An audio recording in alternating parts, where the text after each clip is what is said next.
হযরত মির্জা গোলাম মোহাম্মদ কাদিয়ানী আলাইহিস সালাম ছাড়া আর কেউ ইমাম মাহদী হবার দাবি করেন নাই। একমাত্র দাবিকারক তিনি। যেই যুগটা ইঙ্গিত করছে এটা ইমাম মাহদীর যুগ, সেই যুগের একমাত্র দাবিকারক হচ্ছেন মির্জা গোলাম মোহাম্মদ কাদিয়ানী আলাইহিস সালাম। আর তিনি একমাত্র ব্যক্তি যিনি ঈসা এবং ইমাম মাহদী দুটো হওয়ার দাবি করেছেন। মহানবী সাল্লাল্লাহু আলাইহি ওয়াসাল্লাম বলে দিয়েছিলেন এই উম্মতের ঈসা এবং মাহদী একই ব্যক্তি হবেন। অতএব দুজন ভিন্ন ব্যক্তি নন, একজন ব্যক্তি এই দুটোই হবার দাবি করেছেন। এরকম ব্যক্তিও মির্জা গোলাম মোহাম্মদ কাদিয়ানী আলাইহিস সালাম একমাত্র ব্যক্তি। আর একটা কথা বলে আমি উত্তরটা সংক্ষেপে শেষ করার চেষ্টা করছি।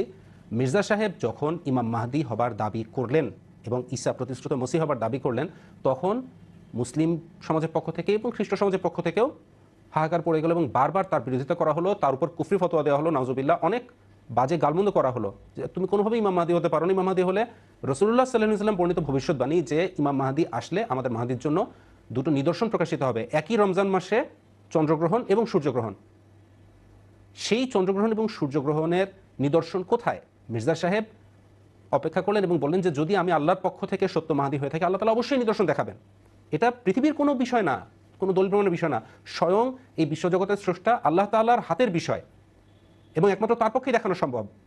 1889 সালে জামাত প্রতিষ্ঠিত হয়েছে এবং তিনি ইমাম মাহদী ও মসিহ হবার দাবি করেছেন 90-91 এবং 1894 সনে পূর্ব গোলার্ধে, ভারতীয় এই উপমহাদেশ এবং এই অংশে পৃথিবীর 1894 সনে রমজান মাসের 13 তারিখে চন্দ্রগ্রহণ এবং 28 তারিখে সূর্যগ্রহণ।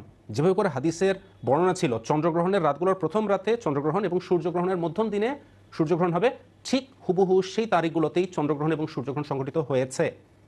পরবর্তী বছর 1895 সালে পশ্চিম গোলার্ধেও এটি সংঘটিত হয়েছে। অতএব এই একটি নিদর্শন আমাদের সবার চোখ খুলে দেওয়ার জন্য যথেষ্ট এবং মির্জা গোলাম মোহাম্মদ কাদিয়ানী আলাইহিস সালাম যে সত্য মাহদী ছিলেন সেটি বোঝার জন্য যথেষ্ট। আশা করি আপাতত এইটুকু উত্তরই যথেষ্ট হবে। জাযাকুমুল্লাহ।